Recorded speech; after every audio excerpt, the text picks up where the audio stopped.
Any other comments?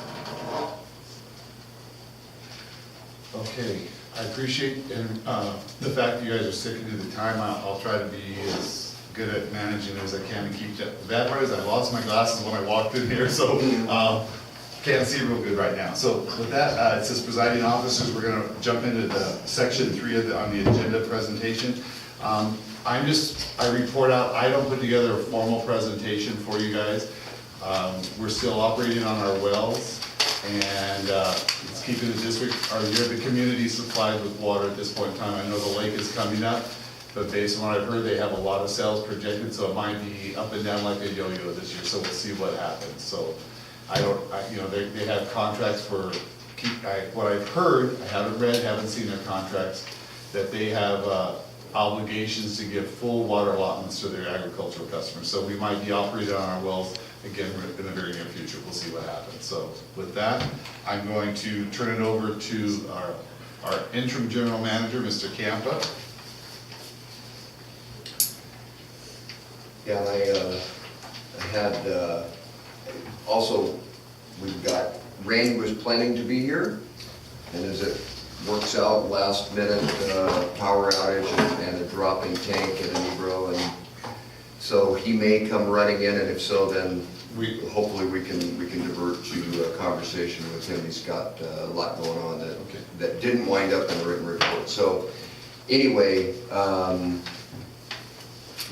again, I use my report as a way to document a lot of different things. Some of the stuff I want to let you know I can't get into extended detail on, just because, for example, we can't really discuss personnel issues at this meeting. However, when there is not a lot of experience in personnel matters and you're dealing with public agency and having to go through personnel processes, it takes a significant amount of work and effort to get things dialed in to where that can happen without exposing the district to lawsuit problems. So that's why it's in the report.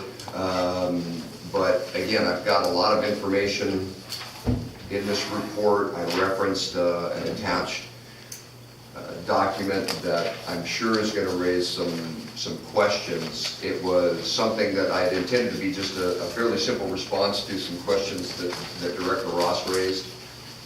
But those wound up being a fairly significant amount of information, and it's, again, this is attached to the General Manager's report. It's frequently asked questions. So this is a document that's publicly available for discussion about how we commit water supply, what the agreement with MID means, what our responsibilities are, what the place of use is, and all that. And that's based on my experience with the State Water Board and understanding MID's contract. So this could require, there may be areas in here where you want to have additional legal work done. You may want a legal opinion on some of these things. You may want to know what is a process involved in doing certain things, or for example, amending a boundary of a place of use. What is that process? What is that petition process? And I can get more information about those things if that was ever something that the board wanted to pursue. In my main report, when that prints out in color, that is really, really bright. On my screen, it looks really nice and easy to read.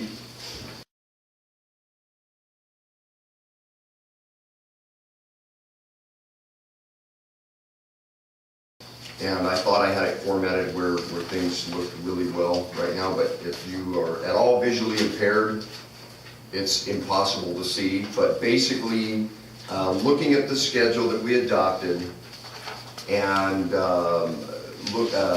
referencing the tasks that were in the strategic plan, this is a status update pretty much on everything that we agreed we wanted to move forward with.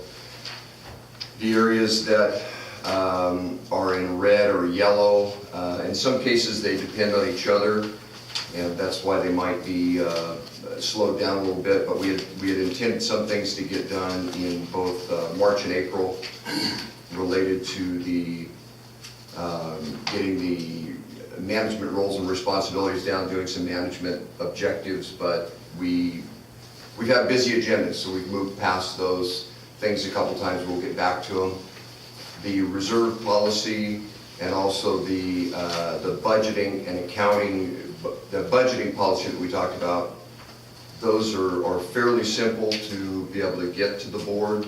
I just wanted to let you know that those are about a month behind just because of the condition of our agenda, but those will be on the May agenda for consideration.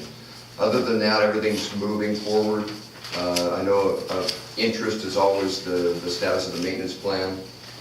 That is something that is going to take right up to the end of the time that I projected to get done. There's a lot of engineering research that's involved in that. I'm respecting the budget that we had in there. I'm not contracting for additional work at this point with the engineer, basically just looking at what information we have already in various locations, because we had some of it disappear, we had some of it burned up, we have some of it in software that we no longer have, and so just pulling that all together, and again, late this summer we'll have that all together and ready to move forward. And that is the maintenance plan.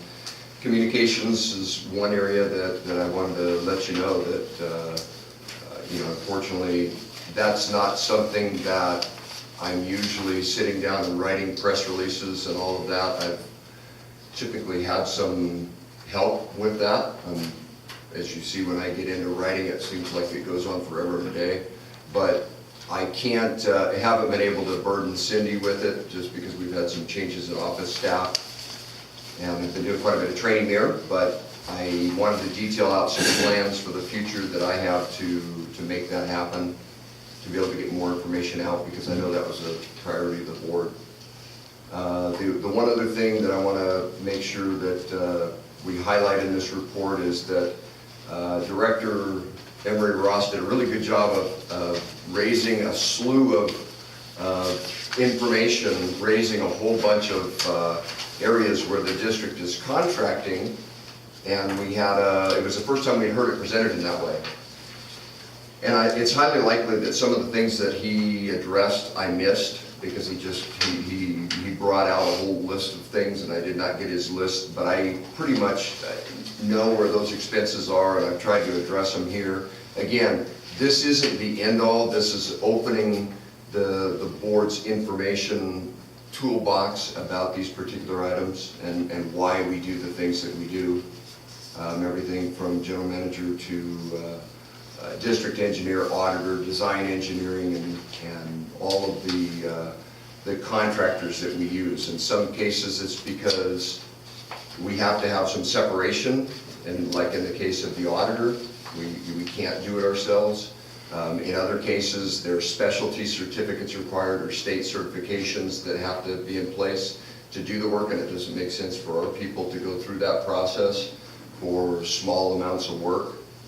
And then some of it is technology related, which takes a special skill set. If we set that up as part of our job requirements, then whenever we lose an employee and have to bring somebody back in, we've got to bring them into that and hire them, hoping to find those kind of skills or figure out a way to get them done.